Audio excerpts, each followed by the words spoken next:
Sekarang kan banyak kan orang ribut menyalah-nyalahkan kelompok lain, golongan yang lain.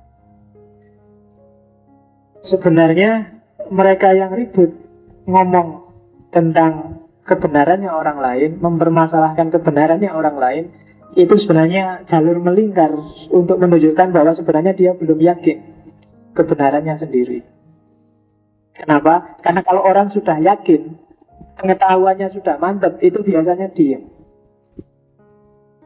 Ya, aku wis ngerti kok. Terserah yang lain mau apa, menurutku sudah benar ini. Tapi kalau kamu masih ribut dengan kebenarannya orang lain, itu sebenarnya kamu ingin membuktikan bahwa aku itu yang benar, kamu yang salah. Masih butuh bukti-bukti. Tapi orang yang sudah yakin nggak butuh lagi bukti. Jadi orang yang suka nyalah-nyalahin orang lain, itu biasanya dia belum yakin dengan kebenarannya sendiri.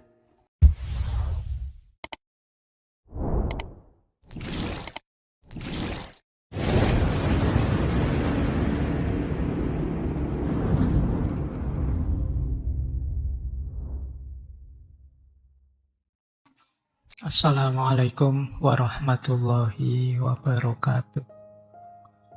Bismillah. Mari kita lanjut lagi belajar kita, ngaji kita.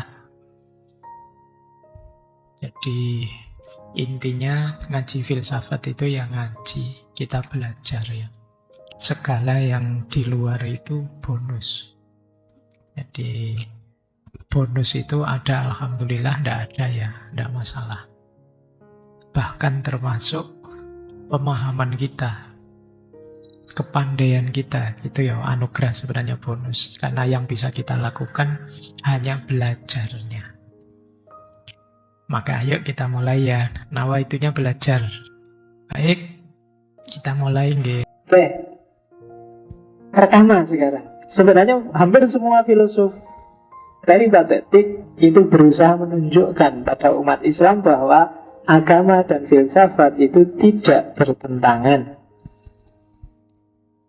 Kalau di Al-Farabi, agama lebih dulu ada dibandingkan filsafat. Filsafat lebih dulu ada dibandingkan agama. Sekarang kita lihat kenapa. Agama tidak bertentangan dengan filsafat karena agama adalah bentuk analogis dari filsafat.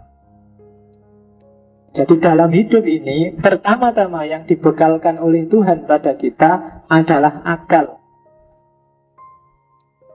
Agama belum. Cuma mungkin karena manusia itu agak males, pakai akalnya males-malesan, tidak mau mendaya gunakan akalnya secara maksimal, mungkin Tuhan terus tidak telaten. Dikirimkanlah wahyu, diutuslah Rasul. Sebenarnya dengan pakai akal saja, kita sudah akan bisa ketemu semua kebenaran yang ada dalam agama. Agama diturunkan itu kan hanya untuk bantu kita. Agama itu untuk kita, pedomani untuk bantu. Akal sehat saja sebenarnya sudah bisa menemukan kebenaran-kebenaran. Oke. Gagasan-gagasan teoritis agama, Tuhan, surga, neraka, tentang apapun itu termasuk moralitas, itu akan dijelaskan secara argumentatif oleh filsafat. Kenapa? Karena agama itu tidak pernah menjelaskan pakai argumentasi. Agama itu kan ngomong kategori-kategori. Tuhan tidak beranak dan tidak diperanakkan. Kayak gimana ya tidak beranak itu, tidak diperanakkan itu kan harus pakai akal kan? Kalau diyakini saja sih bisa, cuma tidak mantap. Manusia itu kan disuruh yakin saja, itu kan sebenarnya agak berat. Wis percaya wae lah. Itu kan agak berat. Kamu mesti terus tanya, apain sih? Ada apa sih yang mesti gitu? Apalagi dipancing-pancing. Jangan sentuh HP ini ya. Karena HP ini begitu disentuh kamu ngerti sendiri akibatnya. Itu kan kamu terus malah penasaran. Pokoknya yakin aja. Ini saya ngomong guruku deh. Dulu guru. Kalau kamu malah penasaran, malah mikir. Agama juga begitu. Dan filsafat akan mengatasi itu. Akan ngasih argumentasi. Bahkan agama, amal-amalnya, sholat, zakat, puasa, itu kan kamu sering-sering, apa bisa Pak pakai akal ketemu sholat? Apa bisa pakai akal ketemu zakat kalau nggak pakai teks? Wajahnya tidak bisa, tapi visinya pasti bisa. Kenapa? Karena semua amaliyah agama itu punya visi moralitas. Allah ngasih sholat, ngasih zakat, ngasih puasa itu sebenarnya kan ada visinya. Allah kan tidak butuh sholat kita, tidak butuh puasa kita. Itu kan semuanya untuk kita. Dalam rangka apa sih? Dalam rangka moralitas. Makanya Nabi bilang, innama bu'istu liutammima makarimal akhlak. Targetnya agama itu memperbaiki akhlakmu. Maka parameter sederhana untuk ngecek kamu itu orang beragama apa bukan, itu bukan fikihnya sebenarnya, tapi akhlaknya. Kalau semakin kamu berakhlak berarti semakin sukses kenabian, semakin sukses tugasnya Nabi, kan begitu. Bukan fikih. Ya meskipun kadang-kadang banyak orang yang mikirnya kan agak artifisial. Kalau ada apa-apa, sholat nggak dia, puasa nggak dia, kan mesti ngomong poso ora, sembahyang nggak, kan mesti gitu. Boleh, itu parameter, cuma dia tidak utama. Parameter utamanya harus akhlaknya, jangan dibalik. Dan untuk memahami dimensi moralitas, dimensi akhlak itu, yo ahlinya filsafat. Maka filsafat arahnya moralitas. Bahkan kalau kemarin kita belajar estetika, moralitas atau akhlak itu nantinya akan disempurnakan oleh ihsan, disempurnakan oleh estetika. Dimensi yang namanya kamaliyat. Jadi agama itu diawali dari perilaku fisik. Cuma fisik ini untuk tujuan etis, dan etis ini untuk target terakhir yang namanya estetis. Kenapa sih orang kok harus berakhlak, bermoral? Ya biar hidupnya tertib, teratur, harmonis. Kenapa kok orang butuh harmonis, butuh tertib? Ya biar dia aman, nyaman, tentram. Aman, nyaman, tentram itu kan rasa. Dan rasa itu kalau di filsafat namanya estetika. Maka puncaknya agama itu ada pada estetika. Fisik saja sholat sah dan rukunnya boleh, tapi ketika kehilangan estetika yang namanya khusyuk, maka tidak ada nilainya. Sah sholatmu tapi kan tidak ada nilainya. Itu kan kayak kamu salaman sama orang tapi salamannya formalitas. Salaman tapi kamu sambil melengos. Salaman, ya, itu kan yang diajak salaman juga males. Kayak kamu sholat tapi formalitas. Sholat gak ada khusyuknya, itu kan kamu ngadep tapi pikiranmu ada di mana. Kayak kamu salaman tapi kamu melengos gini kan. Jadi Gusti Allah juga males lihat kamu kayak gitu. Jadi ada sisi moralitasnya itu kan estetik namanya. Kamu disuruh khusyuk. Makanya estetika bedanya di barat sama di Islam. Kalau di Islam estetika ihsan itu bukan tersier, bukan dunia ketiga, dunia yang tidak penting, tapi dia dunia kamaliyat. Kamaliyat itu penyempurna. Kalau ada estetika, agama kita akan jadi sempurna. Sholat itu formalnya ya cuma nutup aurat, tapi coba tidak pakai estetika. Tutup auratmu ndak indah atau ndak pas. Kamu nutup aurat bisa kok, nggak harus kain, bisa pakai daun, bisa pakai kertas. Tapi kan ndak estetis, dan ketika ndak estetis nggak sempurna. Coba kamu sholat pakai kertas, tutupnya, mesti kamu bingung kan. Mau rukuk juga hati-hati, kegiatan suwek mesti.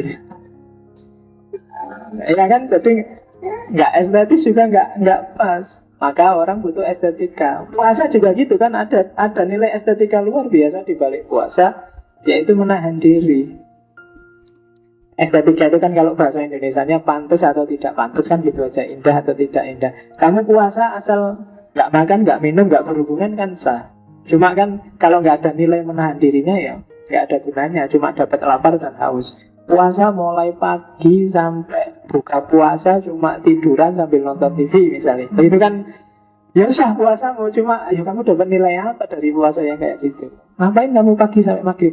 Pak di rumah nonton serial Korea Pak misalnya. Itu nggak ada gunanya puasamu, nggak ada sisi menahan dirinya, nggak ada pendidikan dirinya. Jadi puncaknya agama itu ada pada estetika, tapi di tengahnya ada etika, di awalnya ada fisika. Fisika itu urusan fisik, sholat, syarat dan rukunnya itu kan fisik. Nah, bisa mencapai kayak gini kok saya bisa menjelaskan kayak gitu tadi, filsafat yang membunyikan. Maka kebenaran-kebenaran agama secara argumentatif ditemukan oleh filsafat. Kebenarannya sudah dikasih langsung oleh Allah. Ini loh kebenaran itu lewat wahyu, lewat teks. Cuma tidak argumentatif. Dan filsafatlah yang membuat itu argumentatif. Jadi jalurnya sebenarnya sama, dia saling mendukung. Agama itu bentuk analogisnya dari filsafat. Oke. Kalau di Farabi nanti ada di filsafat kenabian di belakang bahwa posisinya filosof itu sebenarnya sama kayak posisinya nabi. Hanya saja beda jalur dalam mengakses kebenaran dari satu titik yang dia sebut sebagai akal fa'al. Akal fa'al itu kalau di Farabi, di agama itu kadang disebut Jibril. Dia adalah transmitter kebenaran. Dia yang membawa segala informasi kebenaran pada manusia. Kalau di Plato disebut alam idea. Dari transmisi. Nah, kalau Nabi ini dikasih langsung isi kebenaran yang ada di akal fa'al ini. Sementara kalau filosof, dia harus berusaha sendiri. Bedanya di situ. Jadi mengejar hikmah, kalau Nabi digaransi langsung, dikasih isinya langsung. Sementara kalau para filosof, dia harus berusaha sendiri. Karena kita bukan Nabi, maka satu-satunya jalan kita bisa menemukan kebenaran adalah di jalur filsafat. Nah itu, maka jangan takut beragama sambil berfilsafat. Karena dua-duanya muaranya nanti sama, akhirnya sama. Kok tidak ketemu, ya coba dicek lagi, jangan-jangan kamu salah jalur. Karena harusnya pas. Itu harmoni agama dan filsafat. Dalam sejarah itu lahirnya filsafat itu lebih dulu dari agama. Coba dicek dalam sejarah. Orang pertama-tama belum kenal agama, kamu sebut dia primitif. Dari primitif itu terus berkembang jadi masyarakat yang beradat. Dari masyarakat yang beradat terus baru lahir agama. Dari masyarakat yang agama terus orang mikir agama kan, berretorika, jadal. Dari jadal, retorika terus biasanya lahir burhan, logika demonstratif, logika rasional. Biasanya kan gitu. Jadi ada, itu kan awal dari intelijensi manusia juga. Manusia awal itu belum dapat, dalam tanda petik, belum dapat wahyu seperti syariah, seperti yang kita yakini sekarang. Dan mereka mengejar hikmah sendiri. Kalau yang belajar sosiologi agama pasti ngerti bahwa ternyata Tuhannya manusia itu berkembang seiring akalnya manusia. Orang-orang primitif yang tidak berdaya menghadapi laut, wawasannya terbatas menghadapi angin, maka angin disembah. Terus melihat kenapa angin disembah, karena merasa ini ada dayanya di balik angin ini. Daya itu terus melahirkan, kalau zaman primitif kan disebut dinamisme. Oh ini ada kekuatannya pohon ini. Oh laut ini ada kekuatannya. Akik itu ada kekuatannya, itu dinamisme namanya. Nanti akalnya agak berkembang sedikit. Misalnya lihat orang mati, lihat hewan mati. Iya ya, barangnya masih wujud tetap. Tapi sudah nggak bisa gerak. Berarti ada sesuatu yang namanya roh. Nah terus muncullah ide tentang roh. Ini yang nanti cuma jasadnya, rohnya masih ada. Maka lahirlah perkembangan baru dari dinamisme. Yang semula cuma daya, kekuatan, sekarang jadilah roh. Jadilah namanya animisme. Roh ini nanti ketika akalnya manusia berkembang, dia roh ini ada sosoknya, ada modelnya, ada. Nah terus lahir namanya dewa. Ketika roh yang tadi abstrak terus dipersonkan. Rohnya nenek moyang itu dia selalu melindungi kita loh, jangan khawatir. Rohnya nenek moyang itu dia selalu mengawasi kita, menjaga kita. Lama-lama terus lahirlah konsep dewa. Terus masyarakat agak pinter lagi bikin struktur, ada raja, ada patihnya, ada semacam pemerintahan itu kan. Pikirannya berkembang semacam itu, maka bayangannya dewa-dewa juga punya pemerintahan loh. Maka ada rajanya dewa, di Yunani ada Zeus. Zeus punya anak buah berapa. Terus di Mesir ada Ra itu. Dewa punya pemerintahan. Kayak kamu nonton Sun Gokong itu loh, ada Kaisar Langit. Kaisar Langit punya anak buah. Itu kan awalnya pikirannya manusia yang punya pemerintahan. Terus dibayangkan dewa-dewa juga punya pemerintahan. Maka ada hierarki dewa-dewa. Baru setelah itu turun wahyu, terus lahir agama monoteis seperti yang kamu kenal sekarang. Jadi ternyata agama manusia, versi manusia yang filosofis itu ada lebih dulu. Manusia selalu mencari kebenaran dengan akalnya. Oke, nah berarti akal manusia, filsafat bisa ketemu hakikat keagamaan. Cuma ini yang digarisbawahi oleh Al-Farabi, penemuan-penemuan filsafat itu sifatnya elit. Nggak semua orang mampu. Gitu. Kalau orang tiba-tiba ngomong versi para filosof, itu mesti nggak banyak orang bisa nerima, karena kebanyakan masyarakat itu awam, dia hanya bisa bicara dan menerima hal-hal yang sederhana, nggak rumit kayak filsafat. Maka filsafat butuh institusi yang menyalurkan idenya secara sederhana, nggak rumit. Dari situ maka filsafat butuh lagi pada agama. Kalau agama kan gampang, nggak usah diajak argumentasi jelimet-jelimet. Pokoknya kalau kamu baik masuk surga, kalau jelek masuk neraka, titik. Ingin masuk surga apa neraka? Surga, ya berarti baik ya. Sederhana kalau agama, nggak jelimet-jelimet, nggak mikir. Kamu percaya Tuhan loh ya. Tuhan itu sebab pertama, dia penggerak yang tidak digerakkan. Jadi setiap sebab itu nggak boleh tasalsul. Itu wong awam mesti jutek mikir ngomong apa kamu. Nggak jelas. Maka filsafat butuh institusi lain yang bisa mentransfer idenya secara lebih sederhana. Dan di situ dibutuhkan peran agama. Wis terserahlah, nggak argumentatif, nggak apa-apa. Yang penting kebenarannya kena. Contohnya kayak yang di bawah itu. Misalnya kita harus adil loh ya. Kalau filsafat dijelaskan panjang lebar. Apa itu adil? Apa itu? Panjang kan kesuwen. Kalau di agama, kamu berbuat adil ya. Kenapa? Itu perintahnya Tuhan loh. Selesai. Tapi kalau filsafat panjang. Intinya sama, dua-duanya sama-sama setuju dan mendukung yang namanya keadilan. Oke. Seperti dalam poligami itu kan selalu orang mendiskusikan keadilan setelah mendiskusikan poligami. Apa iya laki-laki bisa adil? Ada yang bilang, ya bisa dong. Kalau nggak bisa, ya ngapain disebut di ayat? Ya kan ada yang bilang, nggak mungkin orang bisa adil. Karena adil itu urusannya perasaan, bukan urusan ada yang gitu. Sakarepmu lah. Yang penting kalau ada kemungkinan nikah banyak ya nikah aja. Cuma tanggung sendiri resikonya, kan itu aja. Kalau resiko ke atas gampang. Yang susah resiko ke samping kiri, samping kanan itu. Itu biasanya lebih susah ditanggulangi. Oke, itu harmoni filsafat dan agama. Kebenaran apapun yang ada dalam agama bisa kamu kejar sendirian lewat filsafat.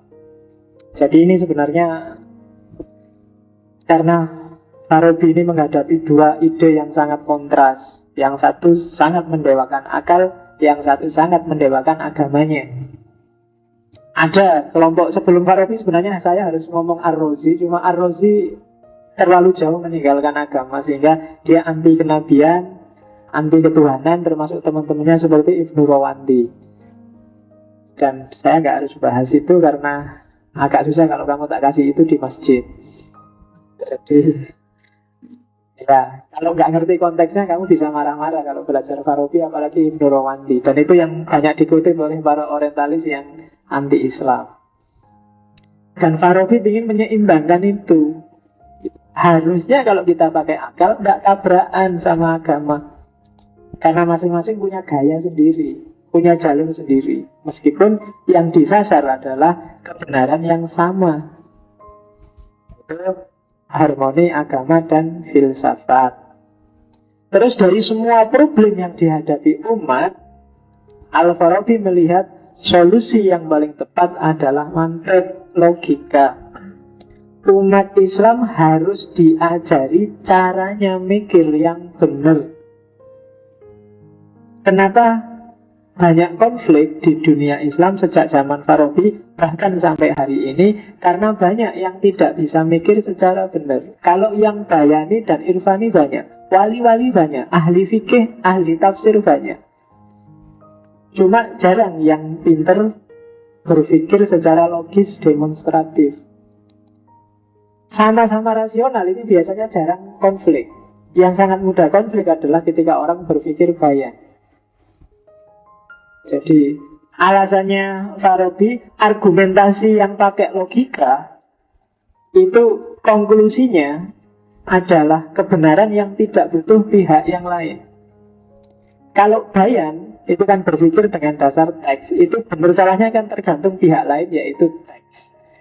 Kalau irfan apalagi, kebenarannya irfan itu kan cross-checknya kadang sama mursyid, sama wali, sama pengalaman batin. Nah, satu-satunya yang tidak butuh pihak lain itu logika. Jadi mikir kesimpulannya benar itu sudah, kamu nggak butuh orang lain sudah. Tapi kalau nas itu kamu butuh dalilnya mana. Orang selalu begitu. Irfan juga begitu, tasawuf juga begitu. Biasanya terus kamu ikut aliran siapa, gurumu siapa kok kamu berani kayak gitu. Di dalam irfan biasanya gitu. Makanya sufi itu kan nggak boleh kalau nggak ada gurunya kan. Kamu nggak boleh ngarang sendiri, harus ada. Nah, itu tarekat-tarekat kan selalu begitu. Dan itu bagi Farabi sumber konflik. Untuk bisa mengatasi, harusnya semua umat Islam bisa berpikir jernih. Akalnya harus jalan. Kalau kamu lihat tiap hari sekelilingmu kan banyak perilaku-perilaku yang kontradiksi dengan kebenaran, dengan akal sehat. Apa bisa sih kamu menjayakan Islam, memenangkan Islam dengan perilaku-perilaku yang tidak Islami? Kan banyak sekarang gitu. Itu kan kontradiksi namanya. Kalau akal sehatnya jalan, harusnya nggak begitu. Apa bisa sih kamu meneguhkan keyakinanmu dengan mencaci maki orang lain? Harusnya nggak bisa. Sekarang kan banyak kan orang ribut menyalah-nyalahkan kelompok lain, golongan yang lain. Sebenarnya mereka yang ribut ngomong tentang kebenarannya orang lain, mempermasalahkan kebenarannya orang lain, itu sebenarnya jalur melingkar untuk menunjukkan bahwa sebenarnya dia belum yakin kebenarannya sendiri. Kenapa? Karena kalau orang sudah yakin, pengetahuannya sudah mantap, itu biasanya diam. Ya, aku wis ngerti kok. Terserah yang lain mau apa, menurutku sudah benar ini. Tapi kalau kamu masih ribut dengan kebenarannya orang lain, itu sebenarnya kamu ingin membuktikan bahwa aku itu yang benar, kamu yang salah. Masih butuh bukti-bukti. Tapi orang yang sudah yakin gak butuh lagi bukti. Jadi orang yang suka nyalah-nyalahin orang lain, itu biasanya dia belum yakin dengan kebenarannya sendiri. Maka ketika kamu ada gairah untuk menyalahkan yang lain, coba cepat-cepat kembali ke dalam. Aku benar gak sih kok sudah berani mau menyalah-nyalahkan yang lain? Karena itu biasanya kamu sendiri belum yakin dengan kebenarannya. Maka kamu butuh bukti bahwa orang lain salah. Kenapa kamu tidak berani nyari bukti bahwa kamu yang benar? Karena mungkin kamu agak ragu dengan kebenaranmu sendiri. Maka dibandingkan capek-capek mencari kebenaranmu, terus kamu lebih cepat nyari kesalahan. Karena nyari kesalahan itu gampang dibandingkan membuktikan kebenaran. Kalau nggak percaya, coba kamu jajal sendiri kebenaranmu. Dibandingkan misalnya kamu apa wis, lembagamu apa hari ini? NU, Muhammadiyah, PMII, HMI, PDI, Gerindra apa? Dibandingkan nyari apa sih bagusnya PDI, misalnya kamu PDI agak susah, lebih enak apa sih jeleknya Gerindra, kan gitu. Lebih cepat kan gitu. Dibandingkan nyari apa sih sebenarnya keistimewaannya NU, itu lama. Lebih cepat apa sih kejelekannya Muhammadiyah. Kan lebih simpel itu. Apa dosanya Wahabi, lebih cepat daripada apa sih keunggulannya Ahlussunnah wal Jamaah. Dan ini logika sebenarnya. Makanya katanya Farabi, lo akalmu yang sehat. Apalagi yang masih muda, akalnya sering tidak nyambung. Banyak wis ya kamu yang akalnya tidak sehat itu kan. Kamu ngerti sebenarnya itu tidak sehat, keliru, tapi yo tidak apa-apa lah, masih muda. Aku memang kan selalu begitu. Banyak hal yang jelas kamu ngerti itu salah, tapi yo tidak apa-apa. Itu berarti akalmu tidak jadi raja. Kalau di Farabi, akal itu jantungnya, rohmu. Kalau jantungnya sudah nggak sehat, seluruh tubuhmu akan nggak sehat. Maka akalmu harus sehat, harus jernih kalau mikir logika. Sangat saya sarankan kamu belajar logika yang agak dalam. Karena ada teorinya, tidak bisa Pak mikir game aja sejak kecil, orang tidak perlu sekolah juga sudah bisa mikir Pak. Oh iya, tapi dalam banyak hal tidak bisa. Itu yang bikin kamu hari ini gampang ditipu orang. Kalau lihat TV gampang ikut karena akalmu tidak kritis. Kalau orang yang ngerti logika, lihat TV itu akan ketawa-ketawa tiap hari karena tidak nyambung, banyak logika-logika tidak koheren. Apalagi kalau lihat film, wah kamu mesti sering, oh lucu kan, logikanya nggak masuk sama sekali. Contohnya kan banyak, apalagi film-film silat, film-film itu kan orang masuk akal belas. Dan kamu percaya film hantu-hantuan, film tiba-tiba orang bisa jadi ular, tiba-tiba kayak Indosiar itu kan, Nah, itu kan kamu semua nonton itu, padahal kamu dibohongi. Termasuk acara hantu-hantuan misalnya, itu kan nggak masuk sama sekali di akal sehat, tapi kamu seneng. Nah, itu tipikalnya orang Indonesia. Jadi logikanya sama. Kalau nggak percaya, kan ada tesis bahwa orang Indonesia itu sebenarnya cara berpikirnya masih mistik, tahayul. Sangat gampang dipengaruhi oleh hal yang tahayul itu. Tak kasih contoh. Di pojoknya masjid itu ada seorang laki-laki yang sejak tadi dia ngadep ke sini. Dia sejak tadi kalau kita dagel-dagel dia ikut senyum-senyum. Tiap saya ngaji dia ada di sana. Ayo, saya ingin ngecek kira-kira nanti malam kamu di situ sendirian berani nggak? Nah kan dia ikut ketawa. Oke, ada perubahan apa di jiwa kamu? Ya kan, jangan keras-keras nanti dia. Nah, kamu ikut kan? Iya, karena itulah jiwa kita hari ini. Cuma jangan gitu loh ya nanti dia. Kita lanjutin aja. Jangan dibahas nanti gak enak. Ya, terus pokoknya coba dibaca sendiri dirimu ketika saya ngomong kayak gini. Kira-kira ada yang dipengaruhi gak? Dan itu yang dipakai oleh TV. Kamu mentelengi itu, perhatikan suara berikut. Ada orangnya suara di mana-mana. Kok waktu itu aja kamu perhatikan suara. Coba waktu kayak gini, banyak suara dan kamu cuek aja kan. Enggak kamu cermati, tapi begitu lihat TV dunia lain ada suara glodak gitu aja kamu, mesti ada apa-apanya itu. Dan itulah kita orang Indonesia, khas, unik. Oke, terus bagi Farabi, tasawuf, sufi, irfan, laduni itu penting. Tapi laduni itu bukan kayak seperti yang kita bayangkan. Kamu nggak perlu belajar terus pinter.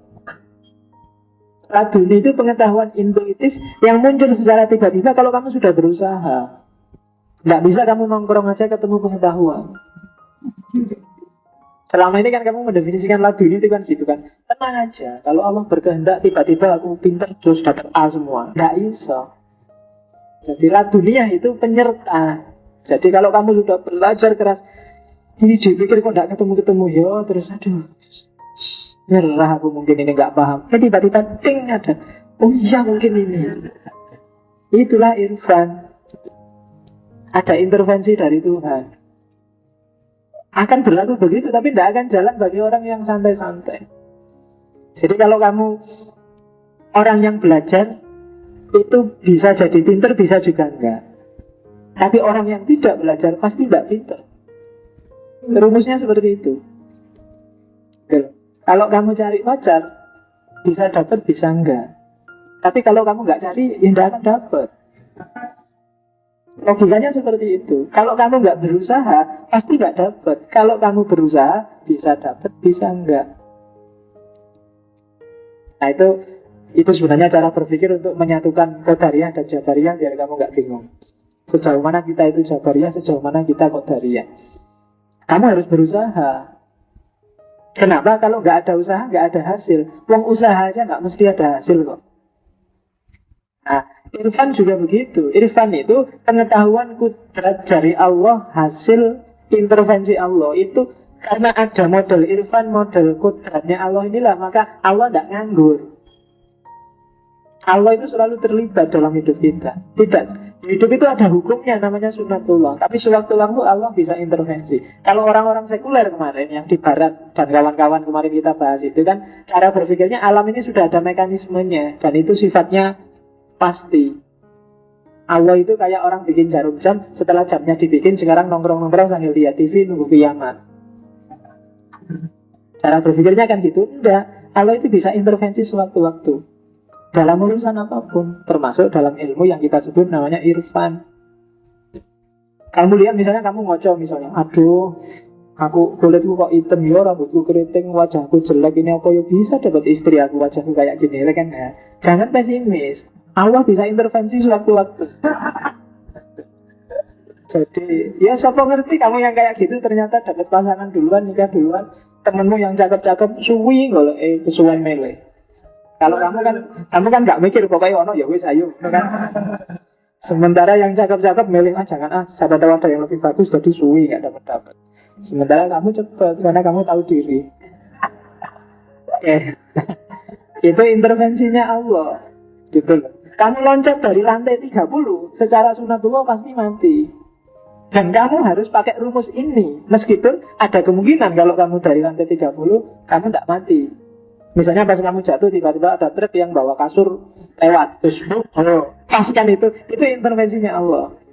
Gitu. Itu namanya kudratullah. Sunnatullah itu pasti, tapi Allah bisa sewaktu-waktu menabrak sunnatullah yang namanya kudratullah. Jadi kalau kamu bodoh, belajar aja, jangan khawatir. Siapa tahu tiba-tiba Allah intervensi dan nanti kamu lulus kumlot. Sementara yang pintar lulusnya tidak kumlot, hanya dia sombong, merasa besar, merasa pintar, terus males. Kan gitu rumusnya. Jadi itu rumusnya orang hidup. Jadi tidak ada ilmu laduni dengan nganggur itu, tidak ada. Dengan kamu santai-santai terus tenang aja. Nanti wiritan aja, nanti kalau Allah ngasih ilmu tiba-tiba kita sakti, tidak. Harus ada usaha. Makanya orang berdoa itu kan selalu rumusnya bukan jarang yang dikasih, tapi dimudahkan. Mudahkanlah untuk cari ilmu, mudahkanlah untuk cari rezeki. Jadi bukan kok diem terus rezekinya datang, tapi dicari tapi mudah. Itulah intervensi ladunia. Dan logikanya Irfan menurut Al-Farabi seperti itu. Jadi tidak kok terus kita diem aja tiba-tiba jadi Irfan. Oke, jadi solusinya itu. Nah, yang terkenal lagi sebenarnya saya nggak ingin panjang karena panjang kalau klasifikasi ilmu itu. Yang jelas Al-Farabi membagi ilmu di 7 bagian. Ada logika, ada ilmu lisan, ilmu bahasa, percakapan, terus matematika, fisika, metafisika, politik, dan fikih. Kalau dibaca di Ihsaul Ilm itu nanti setiap 7 ini punya cabang-cabang ilmu yang banyak. Dan ini sangat luar biasa kontribusinya untuk perkembangan ilmu-ilmu nanti di era modern di barat. Klasifikasi ilmu nanti dilanjutkan juga oleh Ghazali dengan klasifikasi. Kalau Ghazali tidak cuma ngomong hierarkinya tapi juga rankingnya.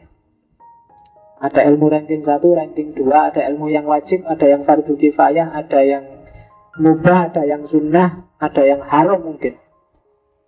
Tapi kalau di Farabi ini klasifikasinya aja.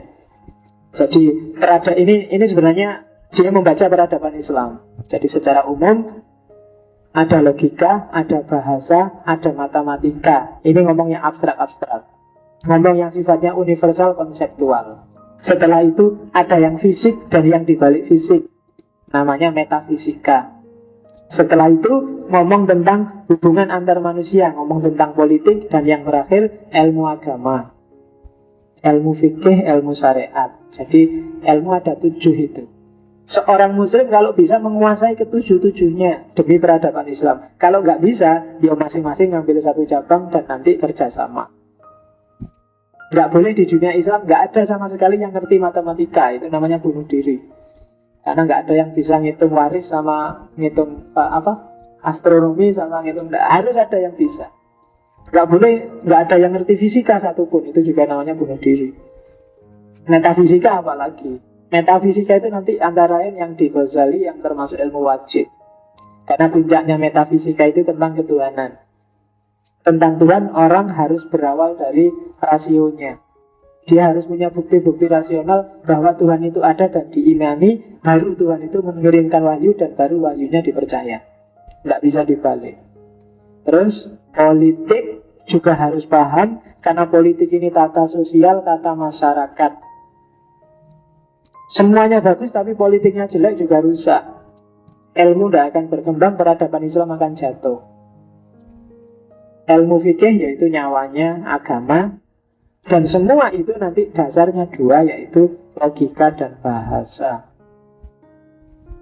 Jangan salah, di beberapa negara Islam yang saya tahu termasuk antara lain di Iran, kalau kamu kuliah, itu tahun-tahun pertama yang diajarkan, yang dimatrikulasikan, pokoknya kamu diwajibkan menguasai 2 bidang itu ya bidang logika dan bahasa. Logika berarti caramu mikir, caramu menganalisis persoalan. Kalau bahasa, kalau di Iran itu 3, Persia, Arab sama Inggris. Setelah kamu master di dua bidang ini, silahkan kamu ngambil jurusan. Sebelum itu belum. Pertimbangannya, kalau dua ini hidup, kalau bahasa sama logika ini hidup, kamu sebenarnya sudah gak perlu kuliah lagi. Kejar sendiri pengetahuan. Dengan bekal bahasa, buku apa yang gak bisa kamu akses? Kalau kamu ngerti Arab, Inggris, Indonesia, bahasa, kamu kan tinggal baca bukunya, masuk. Dan dengan logika berarti akalmu hidup. Kamu bisa memahami, bisa menangkap, bisa menganalisis. Itu kan kalau logikamu hidup. Jadi sebenarnya dua hal ini aja kamu kuasai, kamu sering bolos kuliah gak apa-apa. Jadi besok di kampus bilang, kok kamu sering bolos? Tenang aja Pak, saya bisa kejar sendiri ilmunya. Karena logika sama bahasa sudah tak kuasai. Kalau berani bilang gitu. Kalau dosennya saya, enggak apa-apa, tak tes dulu tapi ya. Kalau memang bisa, oke, silahkan. Malah kamu tak bantu, nih baca ini, baca ini, baca ini. Jadi aku malah nyantai, nggak usah ngajar di kelas. Cuma ya, idealnya gitu. Mimpinya kan beda sama kenyataannya. Kayak di UIN itu sekarang kuliah wajib pakai e-learning, pakai internet. Ya lah pakai internet, tapi coba dicek, diteliti. Kira-kira internet di kampus itu pemakaian paling besar untuk apa? Facebookan, Twitteran, apa pakai baca, bikin kamu menelaah ilmu, apa menelaah gosip, isu, berita, kemudian Facebookan. Silakan kamu teliti itu. Saya nggak membayangkan kapan dia bisa e-learning beneran. E-learning beneran itu saya nggak usah ke kampus, tinggal kasih, Mas ini tak kasih buku bacaan bahannya ini santai aku tadi, nggak usah ceramah kayak gini, nyantai. Kamu baca di rumah. Atau kuliahnya model telekonferensi, jadi aku ngadep laptop, kamu di rumah semua ngadep laptop. Wah kita, ayo dibaca. Ini bahannya sudah dibaca, ada kesulitan, terus kita chattingan sambil diskusi itu. Seru ya kalau kayak gitu. Jadi oke ya, dilihat, kamu sedang di mana ini? Saya sedang di kamar mandi nih Pak. Sebentar Pak. Gak apa-apa, tapi kan nyantai. Nah kan kamu gak perlu capek-capek ke kampus. Kalau bisa kayak gitu. Jadi kita gak usah capek-capek nyari ruangan, nyari sudah lewat. Kan hari ini gak ada kan mahasiswa yang gak pegang HP atau gak pegang laptop, semuanya kan pegang. Jadi tinggal kita koordinasi aja saat kelas, terus yuk besok jam 7 ya, bisanya kita semua standby di depan itu. Terus tak jelasin dikit-dikit lewat laptop, lewat itu. Terus tak kirim yang bahan tertulisnya, kamu tinggal baca. Gimana, paham? Saya nggak paham yang ini Pak. Oh itu maksudnya gini. Seru kan kayak gitu. Kayak syaratnya sama-sama aktif. Cuma susahnya kebanyakan kita itu kan malas. Jadi disuruh baca juga malas. Ditunjukkan bukunya juga, wis ngenteni dosennya ceramah wae. Mesti selalu begitu. Kadang-kadang dosennya capek-capek motokopikan juga. Ya kamu ikut motokopi, cuma kamu taruh buat besok kalau ujian dihafalkan. Nggak pernah kamu baca, kamu telah, kamu kejar informasi. Sebenarnya bukan sistemnya yang harus digarap dulu untuk pendidikan Indonesia bisa maju, tapi mentalnya. Bukan sistem, bukan fasilitas pertama-tama. Sama aja kamu bikin uang, kamu bikin sistem apapun, kalau mentalitas pendidik dan yang dididik belum berubah, akan tetap seperti ini.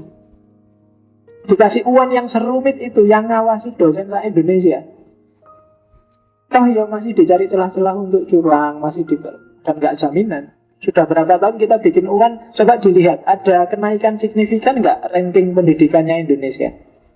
Hai sama dulu. Tuh.